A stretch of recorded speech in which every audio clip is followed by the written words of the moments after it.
Olá, olá, povo do meu condomínio!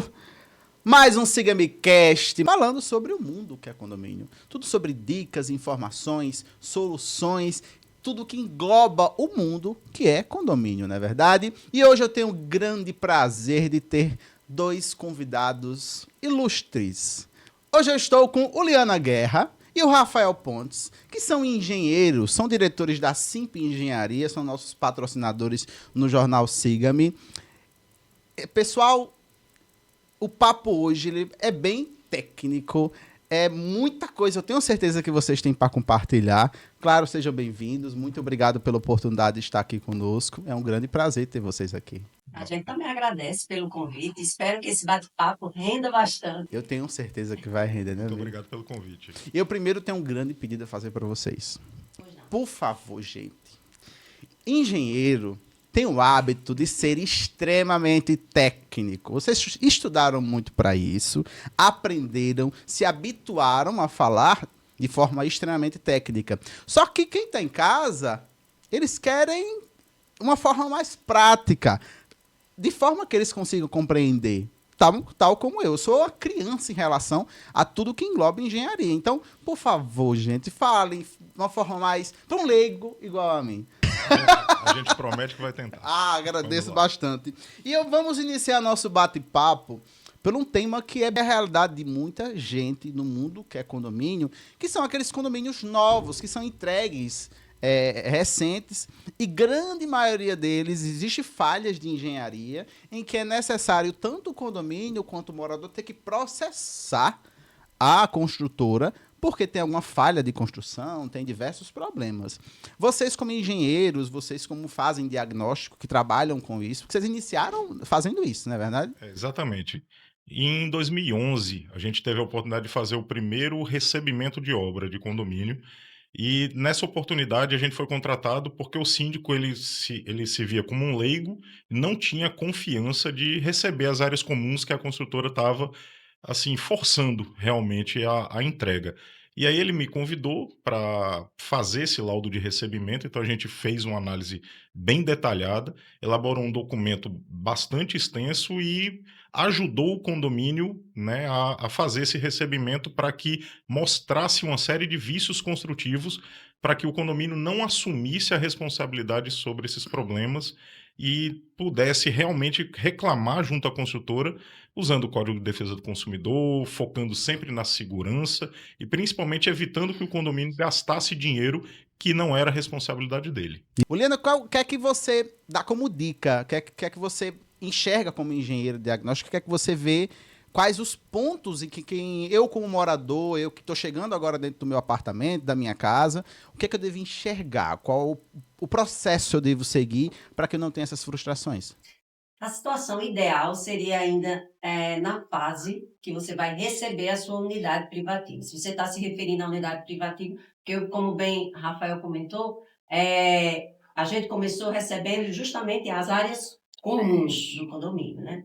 No caso das unidades privativas, o ideal é que esse morador ele contrate um especialista, um engenheiro especialista na engenharia diagnóstica, justamente para fazer, digamos assim, um recebimento dessa unidade, para ele verificar aqueles vícios aparentes, vícios ocultos que ainda conseguem ser visualizados, ser identificados, para minimizar a chance desse tipo de problema. O Rafael pode até exemplificar que ele começou, inclusive, na Simp, com esse tipo também de... Isso. A parte de recebimento de apartamentos, né, de unidades privativas, é algo muito importante, porque cada condomínio, cada apartamento, na verdade, que faz parte do condomínio, pequenos vícios que existem nesses apartamentos podem resultar em problemas relativamente graves para o condomínio como um todo. Principalmente quando a gente fala com relação à segurança, né, a parte, por exemplo, de instalações de gás, instalações elétricas, são situações bem críticas. O que chamou a atenção lá no início foi que quando a gente fazia os primeiros recebimentos de obra, de apartamentos, no caso, é que as pessoas não tinham noção da quantidade de problemas que existia num apartamento que ainda não estava ocupado. Não, isso se aplica até hoje, né? É demais. E a gente desenvolveu, desde 2011, uma metodologia onde a gente faz todo um checklist, né, para cada item e cada componente desse apartamento, e a gente chega a verificar, por exemplo, mais de 700 itens em cada unidade. Então, a gente encontra 20, 30, 50 problemas, às vezes, em apartamentos, sejam apartamentos de renda mais baixa, de classe média ou até de renda alta, né, de alto padrão. Então a gente encontra 20, 30 problemas, em média, por apartamento, só que a gente de fato faz uma análise em mais de 700 itens de cada componente da edificação. E assim, é interessante a gente ver o comportamento da construtora, na maioria das vezes, em tentar se eximir de responsabilidade. Ela tenta negociar, ela vai tentando driblar ali, forçando com que o morador faça o recebimento, mesmo assumindo, né, que existem alguns problemas. E aí, isso também acontece nas áreas comuns, né? A gente vê, por exemplo, para você ter ideia, quando a gente fala que a gente avalia em torno de 700 itens quando está no...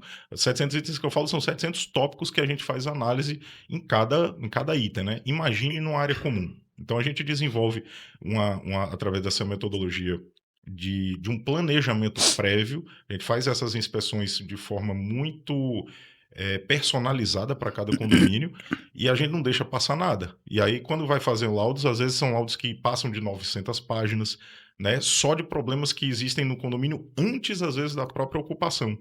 E quem paga por esse preço? Normalmente, infelizmente, é o consumidor, por vários motivos, né? Primeiro, pela falta de conhecimento, né? Ele não sabe da existência daquele problema. Ele não sabe nem como também exigir, como Também. você pedir. Como você vai chegar diretamente na construtora para pedir? Minha maior dúvida é assim, eu tô na emoção, eu só quero sair. Uma vez eu moro de aluguel, eu só quero entrar no meu apartamento agora. Tem pressa, né? Eu tenho pressa, eu tenho orgulho. Acabo que entro lá, vejo esses problemas, não tenho noção alguma sobre a grande bola de neve que isso pode se tornar. Quais os pontos? E claro, muitas das vezes o dinheiro que eu tinha é porque é pago os balões, é pago todos aqueles custos para entrar no Chave, apartamento, né? isso. Aí tô liso. Isso. Entro no apartamento, vejo alguns problemas lá. Essa pessoa, o que é que ele pode fazer? Vocês como engenheiros diagnósticos, o que é que você pode orientar eles para que eles possam... Eu não tenho renda agora, tenho renda, mas eu não tenho esse valor para investir. Quais os pontos, qual o direcionamento você consegue dar para eles?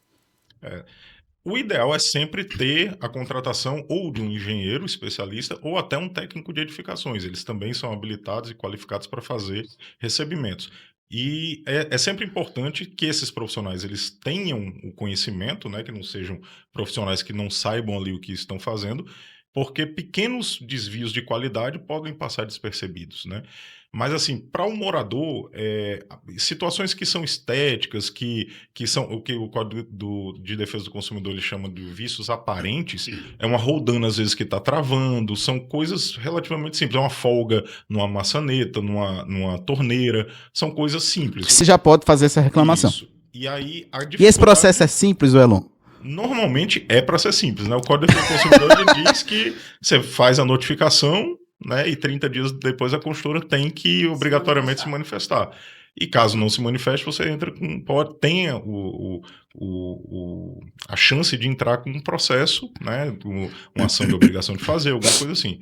Mas o grande problema são os vícios ocultos, que é exatamente... Que aí que tem que ter a responsabilidade do engenheiro para poder fazer o acompanhamento, identificar... Exatamente. E assim, o vício oculto, ele tem a característica de fato de ser oculto, ele só vem se manifestar ao longo do tempo, ou somente um especialista que tem a capacidade que consegue identificar, de perceber antes do problema surgir de fato. Entendi. Né? Então assim, e aí também uma das coisas importantes, todos esses vícios, eles existem prazos de acordo com a lei para que se faça essa notificação da forma adequada para a construtora.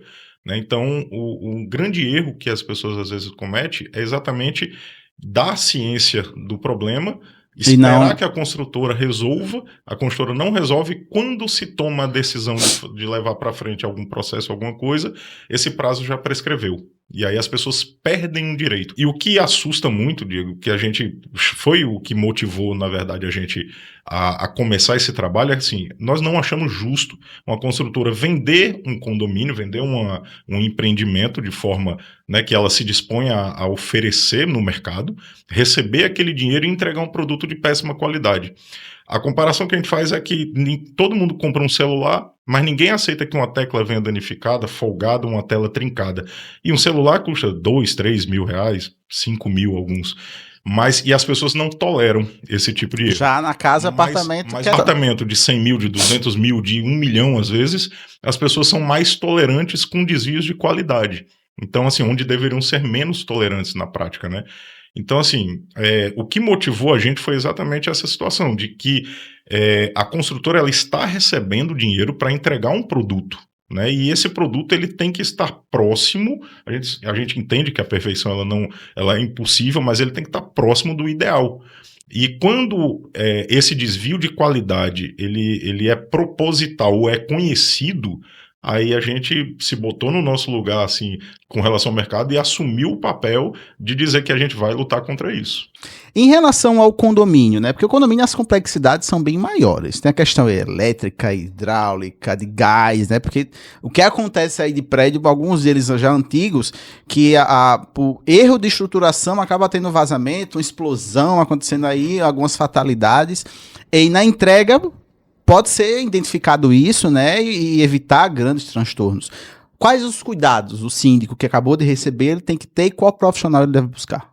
O síndico, na verdade, ele tem que repassar essa responsabilidade para quem está habilitado e capacitado para tal. Sim. Né? Então, esse profissional ele vai ter que ter a competência técnica suficiente para identificar os problemas de forma correta, certo?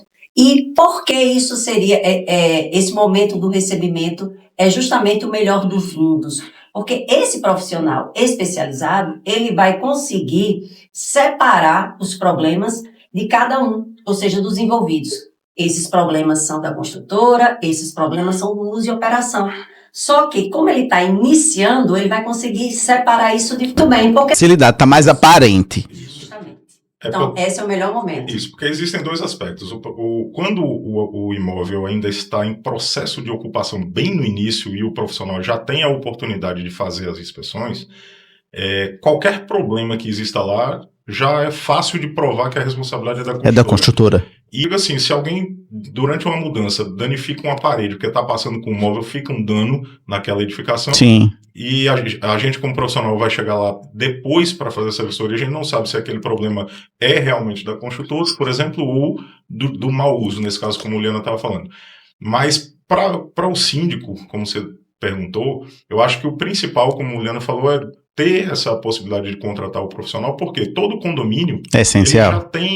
Ele tem normalmente uma assessoria de uma administração, ele tem uma assessoria de um contador, né, uma assessoria jurídica também, mas eles não têm uma assessoria técnica de engenharia permanente. Isso faz parte da cultura, na verdade, né, das edificações. Então, se o engenheiro ele é contratado desde o início, é mais fácil de evitar todos os problemas que normalmente a gente vem identificando. Entendi.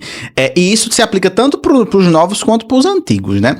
Eu, como consumidor, eu como síndico, morador, como eu devo escolher esse profissional? Quais os pontos eu devo enxergar ou devo ser crítico na escolha? Nas nossas apresentações, uma das coisas que a gente sempre mostra para o síndico são os trabalhos anteriores, né? O que é o básico, né?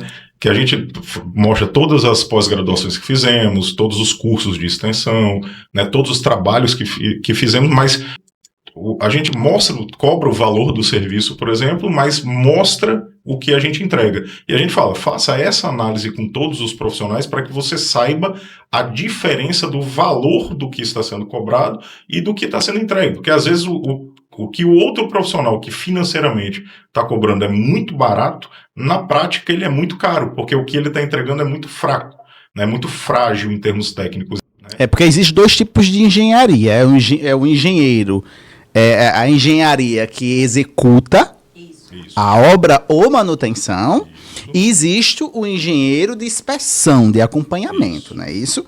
Porque o engenheiro, o inspetor, que vai fazer a inspeção predial, ele tem que ter um conhecimento técnico, ele tem que ter a capacidade de identificar problemas, ele tem que ter a capacidade de identificar patologias. ver determinadas situações e ver, será que isso aí realmente é um problema? Isso vai agravar? Então, os engenheiros, e eu posso falar porque eu comecei justamente construindo obras novas, a minha história com a engenharia é bem antiga, mas com a engenharia diagnóstica condominial, ela é mais recente. Mas eu comecei pela construção. Construindo. Isso, obras novas e tal. Mas eu digo que eu me aprimorei justamente porque eu passei a ter um olhar clínico voltado para a identificação do problema.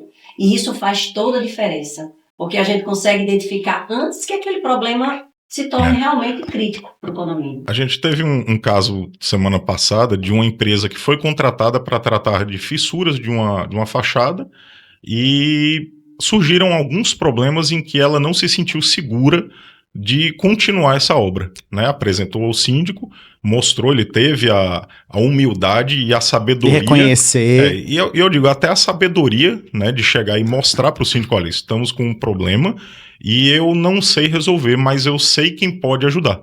E aí ligaram para a gente foi ao local e a gente percebeu exatamente que o que o síndico esperava dessa construtora, quando ela contratou, é que a construtora resolvesse todos os problemas dele. Aí eu cheguei para o síndico, né, conversando com o síndico e com esse empresário, e eu fiz uma pergunta para o empresário que foi a seguinte: você sabe construir, por exemplo, uma estrutura de concreto armado? Ele falou, eu sei construir. Eu falei, legal. Você sabe construir a parte de instalações hidráulicas de uma casa ou de um prédio? Ele falou, eu sei construir. Eu falei, então quer dizer que se eu te contratar, você faz uma estrutura de concreto para mim e uma instalação hidráulica sem eu te dar o projeto? Ele falou, não, de jeito nenhum. Eu não posso fazer uma estrutura de concreto armado, nem uma instalação hidráulica se eu não tiver projeto. Aí eu perguntei, e por que você pode fazer uma revitalização, uma reabilitação de fachada sem o projeto? Aí ele falou, mas foi exatamente por isso que eu convidei você. Aí o síndico entendeu, ele falou, quer dizer que existe projeto de reabilitação de fachada? Eu nem sabia que existia. Né? E foi exatamente a situação onde a gente mostrou para o síndico que ele contratar uma empresa não quer dizer que essa empresa saiba resolver o problema. Uma empresa executora, que é como a gente chama, ela sabe executar uma obra, mas ela precisa do direcionamento.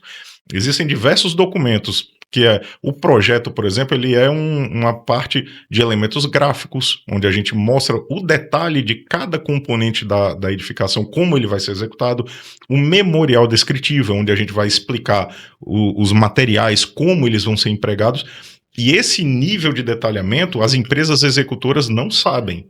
Mas o mercado acredita que eles sabem. E, na verdade, é onde cai maior armadilha dos condomínios. E isso é cultura. O que é que se aplica nos condomínios mais antigos para tentar mudar essa cultura e os síndicos entenderem que não é questão paliativa, e sim entender o problema e assim resolvê-lo?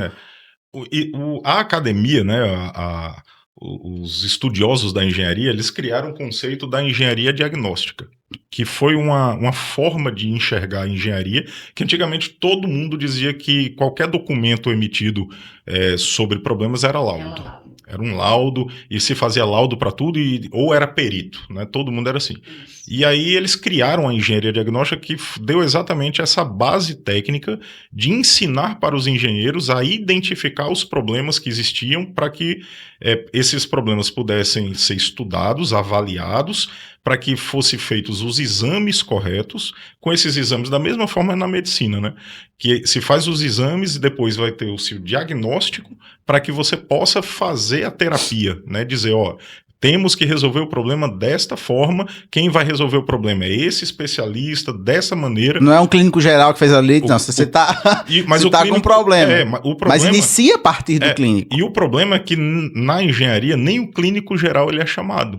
Eles estão ligando diretamente para o cirurgião e fazer a visita, e o cirurgião, sem fazer nenhum tipo de exame, está dizendo, deita aí que eu vou fazer a cirurgia agora em você. O exemplo que esse empresário chamou, ele foi contratado para tratar das fissuras e trincas que existiam nas fachadas. E ele estava fazendo esse trabalho. E quando ele se deparou com um problema que não soube resolver, isso foi exatamente porque ele viu que as juntas não estavam bem feitas. As juntas de movimentação, que é aquelas isso. Que do perímetro do prédio. Que são horizontais, né? Quando a gente olha. Isso. E ele viu que estavam mal feitas e ele disse: eu não sei resolver isso daqui. E aí foi quando ele nos chamou exatamente para que a gente fizesse o projeto de reabilitação dessas juntas. E foi o que eu chamei a atenção a ele. Eu falei: o problema das fissuras, na verdade, essas fissuras e trincas só existem porque as juntas estão mal feitas. Ou seja, eles estavam tratando as trincas e fissuras sem resolver o problema. E assim, a gente está falando de um contrato de 200, 300 mil reais que não está resolvendo a causa. Que vai voltar. E as pessoas, se não resolver o problema das juntas de movimentação, o problema vai voltar. O que faz a falta é exatamente esse problema, a falta de uma análise técnica especializada e de um projeto de reabilitação. O exemplo prático do que a gente está falando, o condomínio sabe, todo mundo olha e vê que a fachada está manchada. Isso. O que ele faz? Ele liga para o cirurgião e diz: cirurgião, venha cá e pinte a minha fachada. E aí é que tá. Essas empresas não fizeram os exames, elas não sabem se aquela fachada está atacada por fungo, por cianobactéria, por alga. Ela não sabe. Tem alga, tem bactéria. Também. Cianobactérias tem.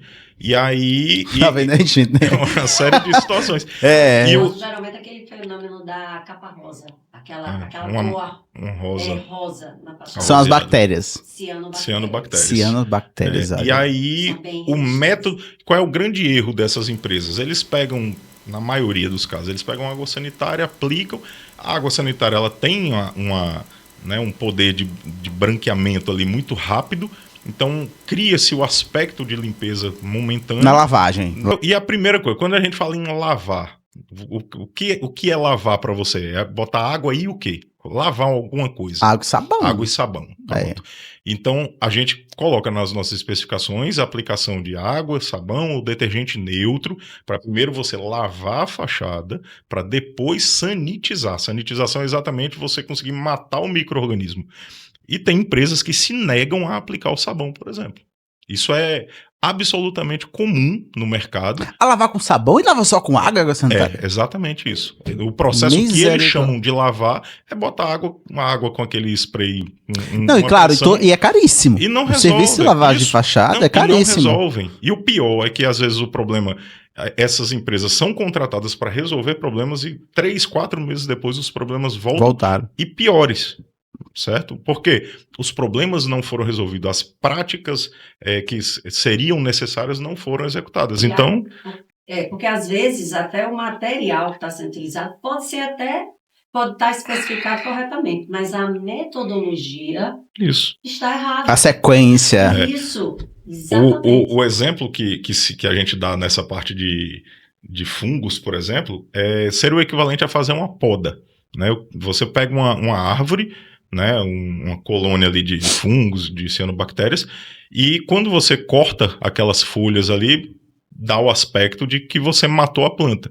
Só que se você não matou a raiz dela... ela vai crescer de novo. Rapidamente. E a planta, o fungo, ele vai precisar de quê? De umidade, e ele já está naquele local, exatamente porque ali foi o local mais propício que ele identificou para se manifestar, para se fixar.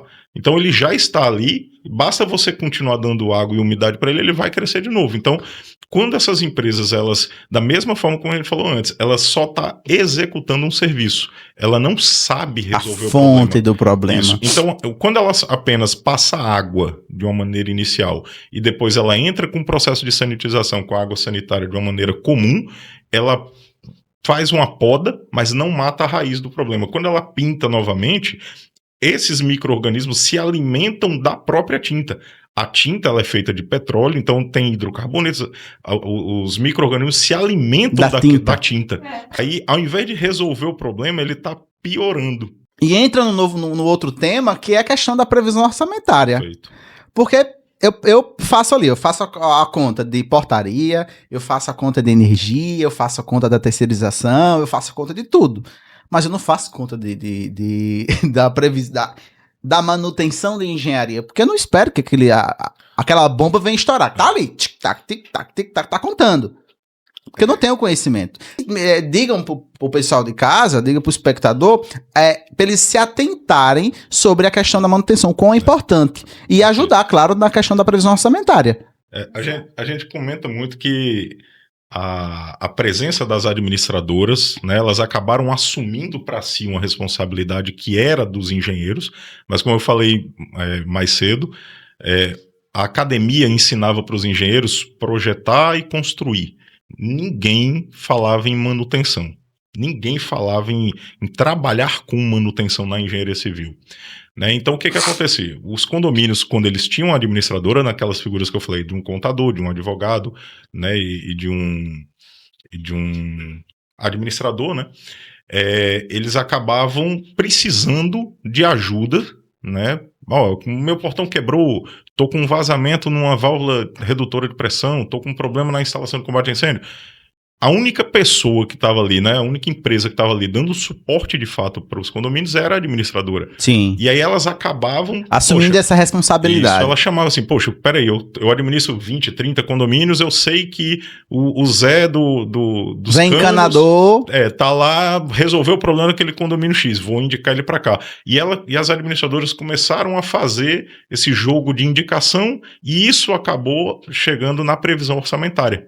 Então, as administradoras elas acabam ajudando o condomínio a fazer uma previsão orçamentária que, no nosso ponto de vista, é absolutamente equivocado. Né? Porque a primeira coisa, quando você não tem como você fazer uma boa previsão orçamentária se você não tem um plano de manutenção feito sob medida para aquele condomínio. Se você não sabe o que fazer, como é que você quer atribuir valor a uma atividade que você não sabe que tem que fazer? E os planos de manutenção que normalmente a gente vê por aí em previsões orçamentárias, isso foi tema inclusive do meu TCC, do trabalho de conclusão de curso, que eu fiz uma análise, um estudo de caso de 5 condomínios, onde a gente mostrava uma análise crítica da previsão orçamentária adotada por aqueles condomínios e a diferença do real, do que seria. A diferença, Diego, chega, por exemplo, uma planilha comum de qualquer condomínio que se pegue vai ter 20 itens de manutenção em média. Na nossa planilha que a gente fez uma avaliação preliminar eram 400 linhas. Porque a gente vai nos detalhes. A gente vai ver cada item, cada componente de cada sistema construtivo, o que aquele problema, o que aquele item ele pode ter de problema caso uma atividade não seja feita. Aí de todo tipo de atividade, de limpeza, de substituição, de manutenção preventiva, de testes, de ensaios, e aí vão ter as atividades que são obrigatórias, as atividades que são recomendadas, né? E até as quebras. Você tem que fazer uma previsão. O que é que pode quebrar? Né? Leandro, você como construtora, e construiu muito, você iniciou seu trabalho, né, trabalhando com construção. Quais os itens mais prováveis a se iniciar com manutenção? Eu, como síndico, sou leigo, não contratei nenhuma assessoria.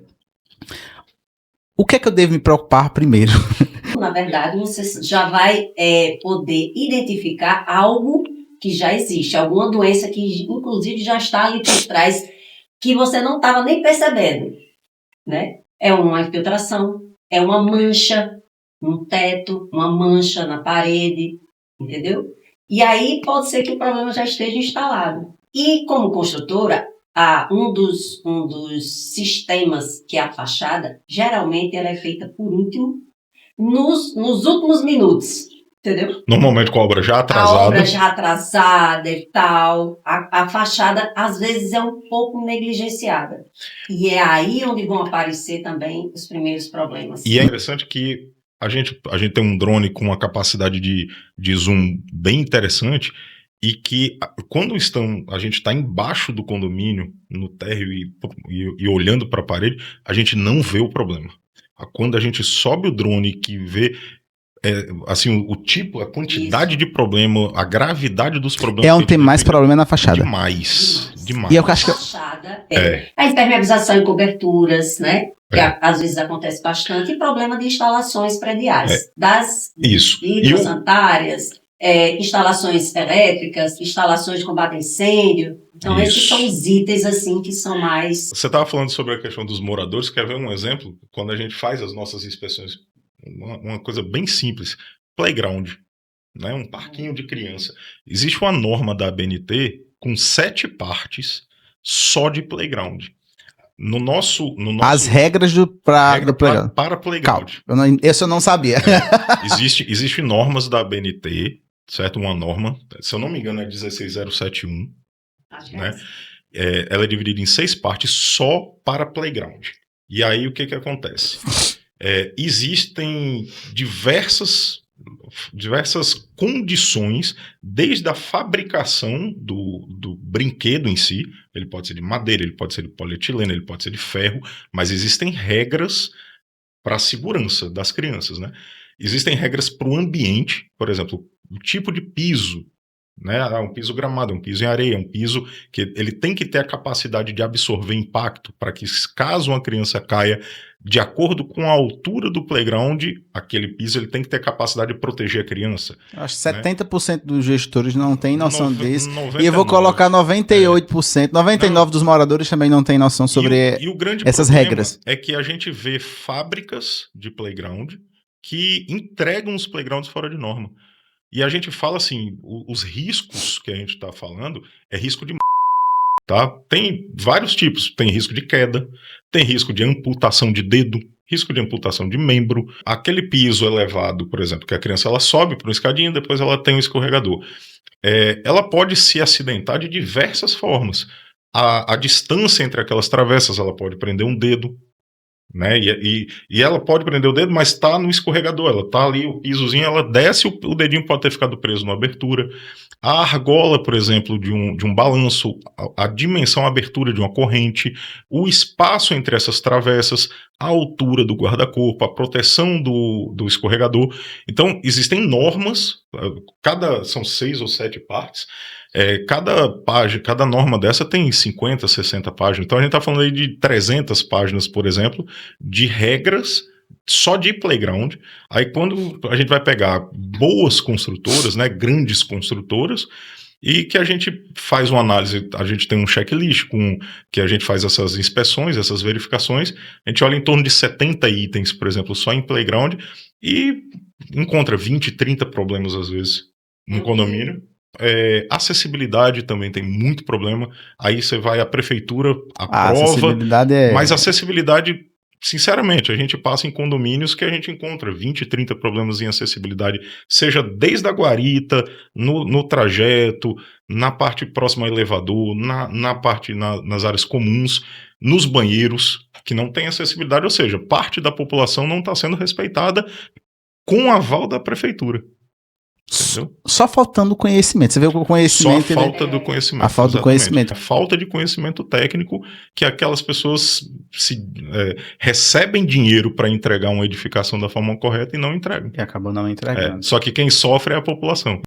Poliana, e pra gente encerrar esse bate-papo maravilhoso, que pra mim foi enriquecedor, aprendi muita coisa, eu fiquei abismado com outras. Dê uma dica, ou direcione para essa pessoinha que está em casa, que possa ser que esteja passando por problemas dentro do seu condomínio, tanto como morador, quanto gestor. Dê o passo a passo para essa pessoa. O que é que ela pode seguir, quem ela deve buscar ajuda, quais os pontos dentro do condomínio ela deve enxergar para identificar que o condomínio dela está precisando, porque todo condomínio precisa. Mas eu preciso enxergar ali o mínimo. Dê essa dica para quem está em casa. Bom, eu vou direcionar para o síndico, porque normalmente é com quem a gente lida diretamente. Sim. O síndico, na verdade, fica com uma tarefa bem difícil, eu entendo. Ele como gestor, né? Essa parte de engenharia, ela é muito complexa. Sim. Ela é muito complexa. Tem muitas variáveis. É o mundo. Né? A engenharia é um mundo dentro de um mundo que é o condomínio. Que é o condomínio, exatamente. Então, eu sei que é muito desafiador para o síndico assumir essa responsabilidade. Então, repasse essa responsabilidade para quem está habilitado e capacitado. E, principalmente, a um especialista. Não a qualquer um. Então, se ele vai contratar alguém, seja para o que for, seja para a elaboração de um laudo de inspeção, um laudo especializado em fachada, um termo de referência, um projeto, seja o que for, ele procure sempre um especialista. Então, se ele não tem esse contato direto, a gente inclusive vai deixar as nossas redes sociais, mas que ele saiba selecionar isso. Na hora que for pegar propostas, né, para a realização desse tipo de trabalho, que ele solicite, como o Rafael bem colocou, trabalhos semelhantes, para ele dar uma olhada. Identificar referências. Isso, identificar referências. Será que aquela empresa realmente está capacitada para fazer aquele tipo de trabalho? Ou ela só executa? Né?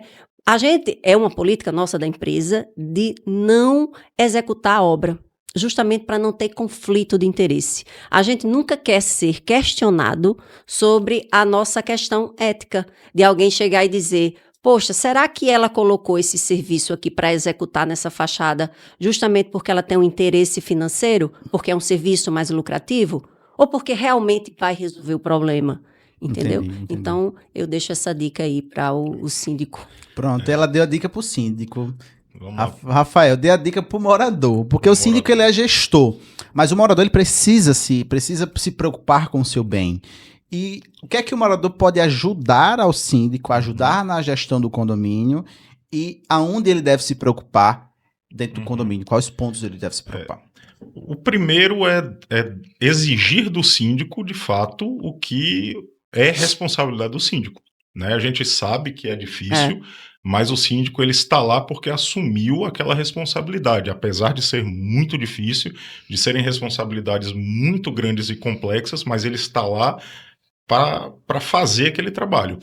Mas é importante que o condômino dê condições para o síndico fazer esse trabalho. Sim, sim. Tá? Não adianta você exigir... E acompanhá-lo, né? Porque Isso. muitas vezes só faz cobrar e acabou, sumiu. Não, até Exato. Porque não adianta você exigir que ele faça tudo se ele não tem recurso, por exemplo. Então, a primeira coisa, o síndico, ele sabe quais são as atividades que devem ser feitas? Não, ele não é um especialista em manutenção. Então, dê a oportunidade do síndico contratar um plano de manutenção sob medida, personalizado para o condomínio. Dê a oportunidade do síndico ter uma previsão orçamentária, porque a partir do momento em que ele tiver o recurso, você pode exigir de fato tudo dele. Então, se ele tem um plano de manutenção adequado e ele tem um recurso para fazer, aí realmente você pode, né, o morador pode cobrar dele a responsabilidade plena. O grande problema é que as pessoas querem que o síndico faça tudo sem dar essas condições.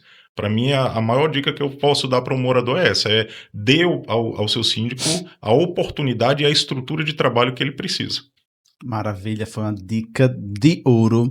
Pessoal, muito obrigado pela oportunidade desse papo enriquecedor de verdade. Aprendi muita coisa. Eu tenho certeza que as pessoas em casa, o pessoal de casa, aprendeu também muita coisa. Já deixe suas redes sociais, como é que as pessoas podem entrar em contato com vocês, quando é que as pessoas podem conhecer melhor vocês. Nosso Instagram é o @simpengenharia.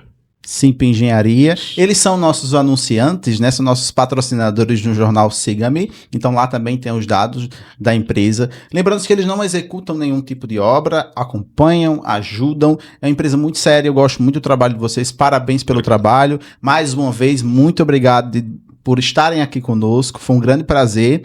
Então, pessoal, se encerra mais um Siga-me Cast, mais um papo enriquecedor. Nos acompanhe nas nossas redes sociais, no nosso YouTube. Não esquece de curtir, de compartilhar, de comentar. O comentário de vocês vai ser ótimo porque a gente vai entender quais são suas dores, quais são suas dúvidas, quais são seus questionamentos dentro do mundo que é condomínio. Então não esquece de curtir, compartilhar e nos acompanhar.